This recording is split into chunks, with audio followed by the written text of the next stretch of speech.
In a quiet Oregon neighborhood ruled by HOA rules and rose gardens, one woman just wanted peace. But when her dog barked at the wrong time, she became the target of a petty power couple with a secret agenda. What began as a noise complaint unraveled into a web of lies, corruption, and corporate greed until one bold move turned the whole community upside down. This is the true story of how one bark started a revolution. Melissa Hartley moved to Maple Grove, Oregon, for a fresh start. The ink on her divorce papers had barely dried when she packed her things, took her golden retriever Rusty, and bought a small fixer-upper tucked between overgrown hedges and tired roses. She didn't need much, just quiet, a little sunlight, and a place to heal. But Maple Grove had other plans.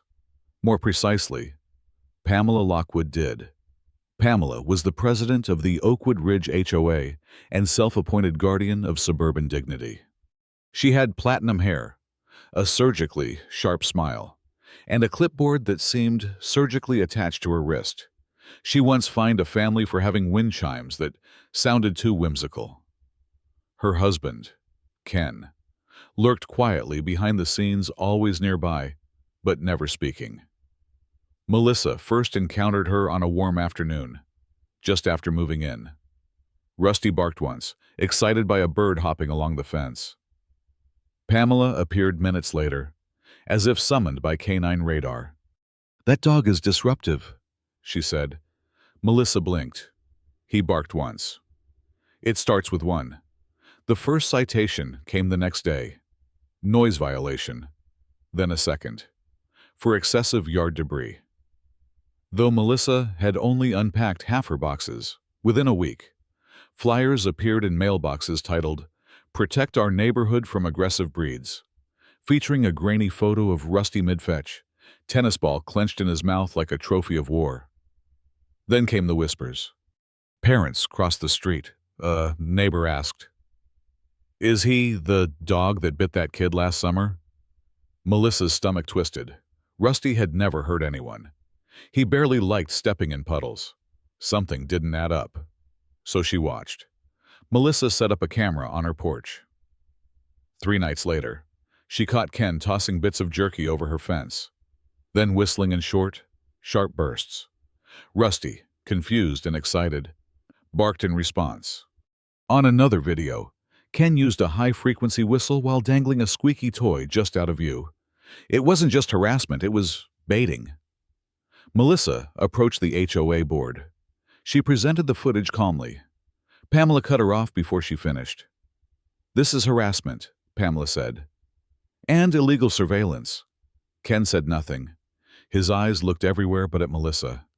Within days, the HOA announced a new regulation, K9 compliance standards, which included mandatory leash checks, psychological evaluations for dogs, and the use of shock collars where appropriate. It passed by a single vote. Melissa later learned Pamela had offered free landscaping to 2 hesitant board members. Landscaping done by Lockwood Lawns, Ken's company. That night, Melissa cried, not just for herself, but for Rusty, for the absurdity, for the loneliness. But then something hardened inside her. She started digging. Emails, receipts, public records, HOA newsletters, and meeting minutes.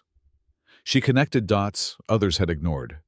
Pamela and Ken were quietly building a line of pet control products, bark deterrents, invisible fence barriers, canine sedatives. The HOA was their marketing arm. Their plan was simple: create a problem, then sell the solution. Melissa gathered it all into a digital dossier. She named it Barkgate. She released it online. The reaction was explosive. The neighborhood erupted. Families that had once avoided Melissa now brought coffee and questions. Some were angry. Some were ashamed. Doris, a retired ER nurse and longtime board member, requested an emergency meeting. The vote was swift.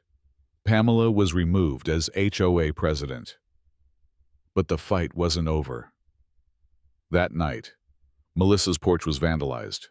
Liar spray-painted in red. A drone hovered over her backyard, buzzing like a hornet. The HOA fined her welcome mat for being political. It simply read, "Dogs Dictators." Then came the final straw. One evening, Melissa saw movement by the fence. Ken was measuring something. She filmed him as he installed a second fence line 3 feet into her yard. When confronted, he said it was a noise buffer zone, funded by public noise mitigation funds. Melissa called the police, in court. Ken stammered, "My wife told me to do it," he said. Pamela hissed from the back row. The judge wasn't impressed. Ken was sentenced to 90 days in jail for HOA fraud, misuse of community funds, and trespassing. Pamela was barred from participating in any HOA-related activity for 5 years.